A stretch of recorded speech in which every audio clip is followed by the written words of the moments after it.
In this lesson, we are looking at classifying quadrilaterals. A quadrilateral is any shape with four sides. It doesn't matter the angles or the length of the sides, it just has to have four sides. A parallelogram has two pairs of opposite sides that are parallel and congruent. If you look at the example, the sides with one slash mark are equal and parallel, and the sides with two slash marks are equal and parallel. A rhombus is a special kind of parallelogram.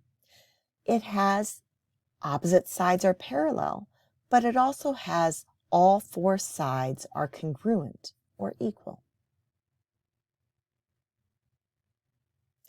A rectangle is also a form of a parallelogram, but it has four right angles, and its opposite sides are congruent. A square also is a parallelogram. It has four right angles like a rhombus and four congruent sides. But like a rectangle, the opposite sides are parallel. A trapezoid only has one pair of parallel sides.